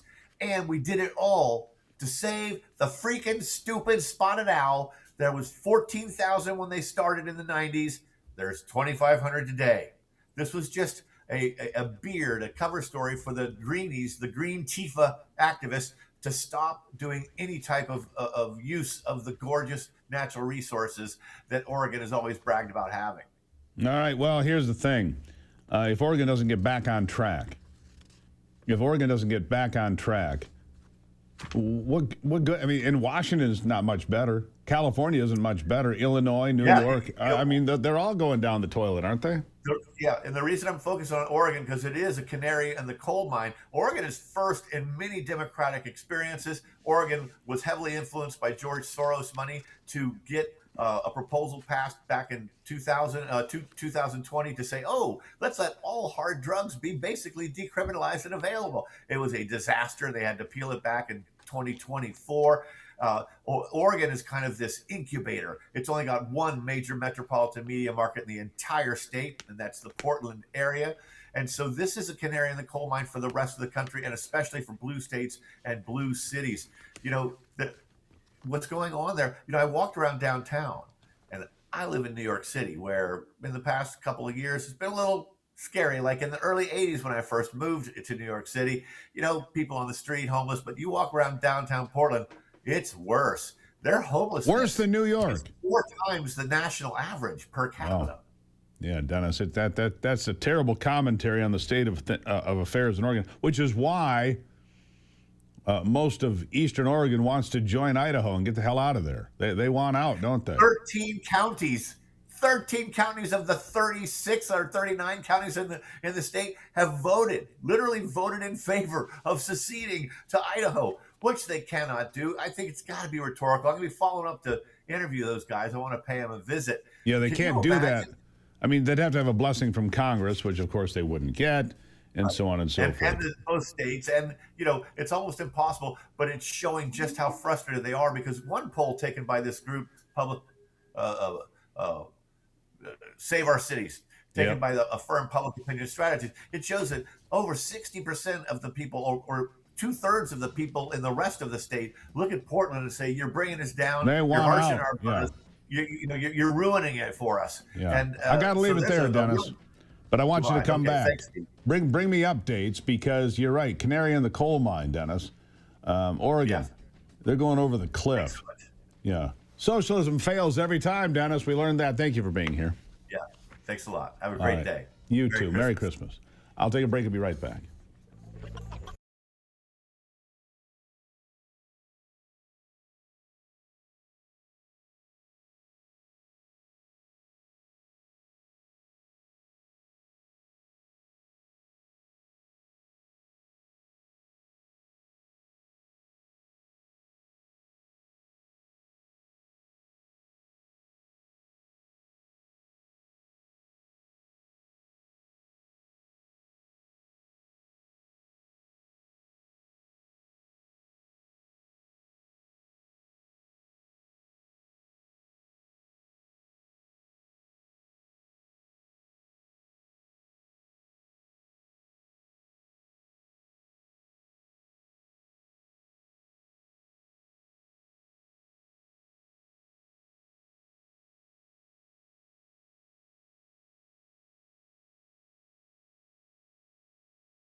All right, welcome back to it. Well, mountain lion cubs spotted in the UP. Trail camera photos from December the 6th in central Ontonagon County confirm 2 young cougar kittens alive and still moving around with their mom, according to the Michigan Department of Natural Resources. Officials said the sighting marks the first confirmed instance of cougar reproduction east of the Mississippi River in more than a century. Michigan, home to very few cougars, genetic testing has confirmed the existence of only adult males. Well, pictures say otherwise. Brian Roll, the DNR's large carnivore specialist, said trail camera footage suggests one of the first instances of cougar reproduction to take place outside the cougar's core area in the western United States. Historic confirmation for Michigan, since it's the first time in over 100 years that verified cougar reproduction has occurred east of the Mississippi River and possible even east of the Missouri River. Also point out that the cougar kittens generally stay with their mother for about 2 years before venturing out on their own. The kittens' chances of survival actually pretty high. Because like bears, cougars invest a lot of their energy into their young, so these kittens will stay with their mom through this winter, possibly even into next winter.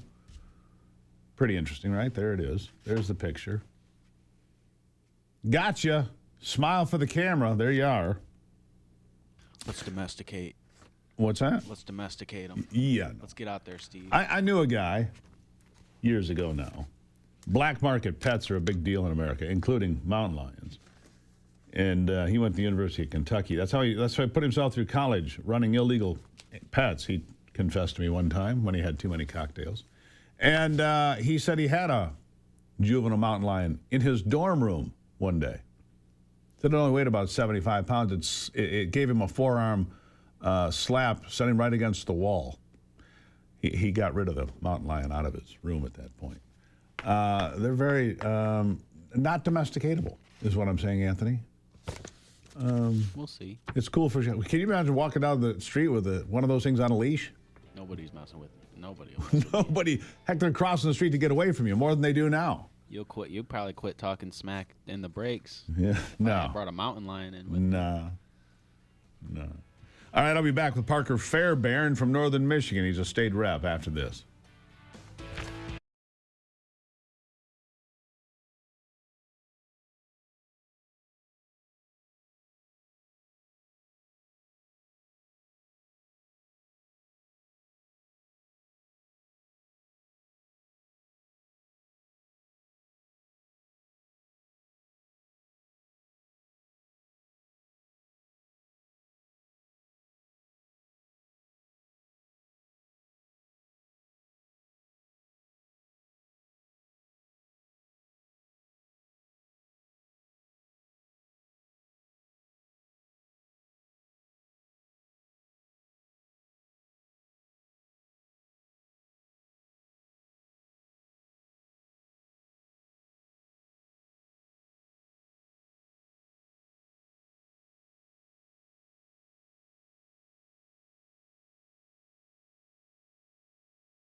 All right, back to it now. How many wolves do we have here in Michigan? People think there are a lot more than we are told. One was killed in southern Michigan last year near Marshall, you may recall. Shot for being a coyote in the middle of the night turned out to be a wolf, or a world record coyote. No, it was a wolf. And so I talked to the DNR's wolf expert. I said, how many wolves in the southern peninsula, lower peninsula? He said, none. Where'd that one come from? No idea. Fluke. Join me now, Parker Fairbairn. Parker Fairbairn joining me. Not? Give it one moment. He dropped. Okay.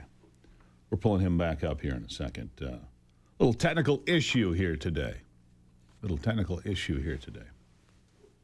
But wolves, anyhow, so the wolf expert said there's no wolves in southern Michigan. And I said, well, the folks in the UP sure are upset about the wolves decimating the deer population. And he said, well, the wolves aren't doing anything to the deer population. I said, really? He said, no, it's climate change. Oh, really? He said, oh, yeah, the climate change creates all this excess snowfall. Well, apparently he didn't have this brand new thing called Google, because it took me like 3 seconds to find out. In the last 10 years, the Upper Peninsula of Michigan has had 7 winters of well below average snowfall. But that's his argument, that it's killing the deer, not the packs of wolves that continue to reproduce and spread and people see all the time. Come on now. Common sense. Parker Fairbairn with me now. He is urging Congress to return wolf management to the states. Parker, good morning. Good morning, Steve. How are you? I'm good. So what do you make of the wolf expert telling me that the deer population in the UP is not impacted by wolves, it's climate change? Your reaction to that? You look at these arguments we continue to hear from the left, Steve. They're very crazy.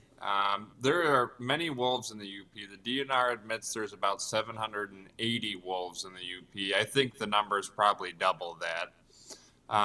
But we've got to do something about these wolves. Congress is starting to see that. They passed it out of the House last week, and it goes over to the Senate. I'm really hoping we see movement on this and have a wolf hunt in Michigan next fall. Yeah, the Endangered Species Act, I think it was 1973. That was before you were born, by the way. Anyhow, I think that it's been abused. The point of the Endangered Species Act was to return animals to a viable population and then use time-proven game management and species management. And yet that's been denied time and again because the folks that are anti-wolf hunting will take it into a courtroom. They'll get a sympathetic judge, and suddenly it's out of the control of the people in the UP or Michigan or any of the other states that have wolf issues like Montana, Wyoming, Idaho. Pick your state, right? So this has to come back to the states. I just don't see any other way for it to work properly. Exactly. I mean, let's refer back to the Department of Interior's plan and let the states decide their management plans. The last time they took the wolves off, it was a liberal judge over in California that decided what was going to happen with the wolves in Michigan. It's crazy. So let's get back to logical, sensible behavior and let Michigan actually manage the wolf population. Yeah. So if you think the wolves about 1,500, then that's your guess. What do you base that on? Well, there's a couple groups in the UP actually that I subscribe to, but they get trail camera pictures all over the UP. Folks upload these pictures and they're able to distinguish the difference between each wolf. And they really believe it's somewhere between 1,500 and 2,000 wolves. And if you have that many wolves, that would explain the impact on livestock, wildlife, pets, all of that, right? That's exactly right. You talk to farmers up there, their cattle, their sheep, they get wiped out by these wolves, and the wolves are very aggressive. But what we've seen, my family's got hunting property over on the east side of the UP, and there were wolves all over there the last 3 years, but all the food's gone now, so they've moved out of the area. Well, and when you say that, hold on, when you say the food's gone, you mean the deer are gone. That's exactly right. They're not eating dog food or cat food. They are eating deer. They're eating rabbits, whatever they can get their teeth on. And it's very bad. I mean, deer hunting used to be good in the UP. It has since, I believe, really gone away. You speak with a lot of people, and it's gone right down the toilet. And that hurts the economy of the UP when you think about it, Steve. So we really want to get back to letting the state decide. We've got a wolf hunt on the books as soon as the Department of Interior and we go back to that plan when the Senate confirms it and President Trump signs it. I'm hoping that what we'll see is we'll have a wolf hunt and we'll be able to start harvesting wolves and managing wolves. They are not an endangered species anymore. They should not even be on that list. No, they're thriving. In fact, there are most people don't realize this, Parker. There are more wolves in Minnesota, Wisconsin, and Michigan than there are in all of the western states. People don't realize that. The wolf population in this part of the country is far larger than it is in Montana or Idaho or Wyoming. And there has to be management. There just has to be. And people in California, judges in California, have no idea what they're dealing with, do they? That's exactly right. And you look at it, when you insert an alpha predator into the equation, they're going to wipe out anything they can. And that's what happened. There is nothing anymore in the UP, and it's really a testament to the wolf. And I think bear plays a factor in That's that right. as well in the UP. They really go after fawns, but those two animals in particular really damage the ecosystem up there. So on that note, Michigan's bear population is thriving from all accounts. Should there be an increased number of the quota of bear tags? Because you're right, bears are hell on fawns. I believe so, especially in the UP, but we see them here in the Lower Peninsula too, Sure. northern lower. So I'd say what we need to do is we need to relook at our plan, and I think we also need to relook at our deer management plan. I'm looking right Agreed. now to do a 1 buck tag here in the state of Michigan. Attaboy. Hunters. I think it's a good plan. I think it's a great plan. Steve. I'm going to get some hate mail for this one, but I don't care. Ohio's a 1 buck state. Indiana's a 1 buck state. You know, when you see the number of does that are out there, and Michigan is second only now to Texas in total whitetail numbers. Think about that. We have lots of deer in southern Michigan. The UP's been crushed, but not down here. And I've heard about some terrible car deer accidents in recent days, putting people in the hospital. I mean, people get killed because there's so many car deer accidents. And to be fair, the insurance companies would like them all dead. They would, because they pay out so much money, right? Right. You speak with hunters and they say, oh, well, I got the 6 or 8 point, but just for the meat. I didn't really do it for the horns. If you want to do it for the meat, doe typically tastes better, and it'd be doing us a favor if you're taking more doe. So That's we're going right. to be looking at that. I think we need to relook at our deer management plan in Michigan and really get to the root cause of it. I appreciate that, and I agree with you. It should be a 1 buck state. I completely agree. You'd have higher end bucks. You'd have hunting tourism like they have in Ohio and Iowa, in Indiana and elsewhere. Parker Fairbairn, always appreciate talking to you. Merry Christmas, my friend. Merry Christmas, Steve. Have a good time with family. You too, my friend. There you have it. I know it's not going to be popular. 1 buck and all the does you can shoot. I shoot 5 does a year on average, sometimes 6. This year might be a 6er. We'll see how it plays out in the end here on some of these late seasons. I'll take a break and be back. We've got more to discuss here on a Monday on the Steve Gruber Show.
said those quadra steers are ridiculous, Well, they only made them for a short period of time. and only on the 2500s. All right, back to it now. Anthony wants a Quadra Steer 2500 Suburban from what, 2003. 2003. All right, fair enough. They're rare. Hard to find. Rare. Only 30K miles on that one. I know. Crazy. So, so Christmas shopping, Anthony, are you done? No. No. I haven't started. Don't worry, 7-Eleven's open late. I'll probably go after work today and pick up a couple things. Yeah. Not too much. Only the essentials. Just the essentials. Well, and see, Anthony, inside baseball, is trying to redo his bathroom, and it's become a bit of a challenge, I think. A bit of a challenge. I did 3 bedrooms before that. Right. Kind of a handy fella. But the bathroom's is a bigger lift, isn't it? It's going very slow. I said 1 week. I think this is week 3. Yeah, well, you're getting there. And then think about all you've learned. You know, there is that. The reason for the season, the birth of Christ, of course. But every year it seems that you hear these stories about some town, some person, some actress. I'm offended by a nativity scene. Well, then look somewhere else, jackass. I'm offended by a nativity scene. Why? How does that offend you? Baby Jesus in a manger with Joseph and Mary. I mean, how does that offend you? Isn't that weird to you? I'm offended by a nativity scene. Okay, so small town in South Carolina. The mayor says, we have to get rid of this nativity scene. And they said, nah, it's 3 feet by 4 feet. Right? Mullins, South Carolina. And the mayor says, we got to get rid of this. And they have a new marketplace for Christmas season. It's like a Hallmark movie, hoping to draw more customers to the downtown area, right? Bring some people in, have some vendors down there. And then the city council said, no chance. The nativity scene stays. Our small town, we have a church on every corner, said one of the members of the community. It's a faith-based community in the Bible Belt. I've been here 53 years. I've never heard of anything like this happening. That's Kimberly Bird, head of the Mullins Beautification Committee. They put this together. Bird said she received support from some city council members to keep the display in place, decided to take a stand by vowing to keep the nativity scene exactly where it is. And it's just a lit thing. It's not even like one of the full-blown deals where you have like figures. It's just lights. A nativity scene lights, 3 feet by 4 feet. Christ is why we celebrate Christmas, Bird said. I really thought she would probably change her mind and come back and say, I'm sorry, I made a mistake. Let's have a meeting about this. But no, didn't. Yeah. The mayor said she asked only that the nativity scene be removed from the public parking area, arguing that a religious symbol on public property violated the separation of church and state, which clearly it does not. The free exercise thereof, part of the First Amendment, you should probably understand that. Bird said if the mayor or city council ultimately removes the nativity scene, she would take down the other Christmas decorations as well because she feels strongly about keeping Jesus Christ at the center of the event. Good for her. How are we supposed to explain to our kids that we have to hide our religion, hide our beliefs, and hide what Christmas is about? Christmas is not about Santa Claus. It's about the birth of Jesus. She says she's gotten, by the way, tremendous support, both in the community and outside. You're getting support right here, I can tell you. Mullins, South Carolina stands strong. Never thought I'd have to do anything like this, but at the end of the day, we have to stand for what we believe in and what is right. All right, so a 1984 U.S. Supreme Court case, Lynch v. Donnelly.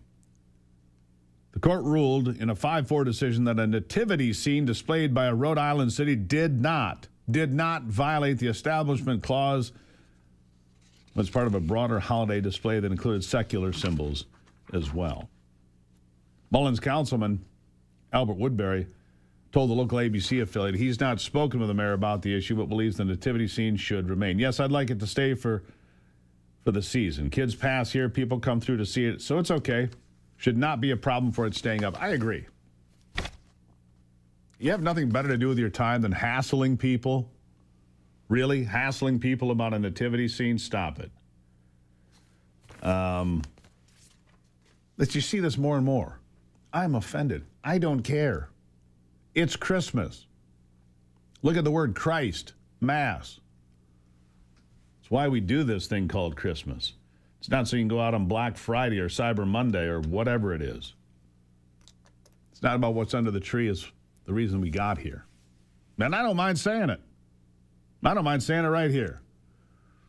If that offends you in some way, well, then, too bad. I support nativity scenes. We were in church last night for a candlelight service. Enjoyed it. Ivy and the kids and I, we all went. We enjoyed it.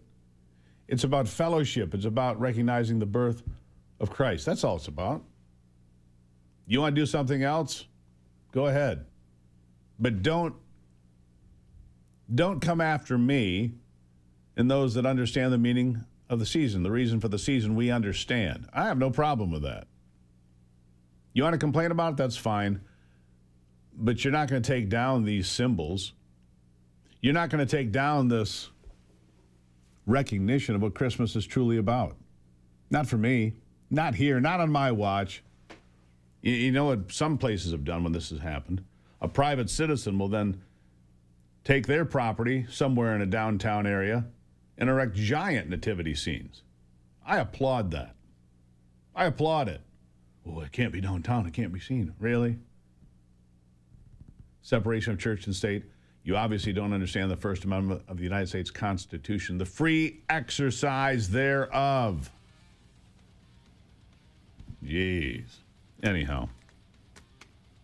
We'll have some final thoughts in a moment. Those are my thoughts for now. But remember, you can find me at stevegruber.com. Send me an email. Tell me what's on your mind. And don't forget to follow us on YouTube, the best delivery system for this program, 3 hours a day, 6 to 9 every day. YouTube. I'll be right back.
All right, yeah, Christmas season. It's a good one. A little programming note for you here today.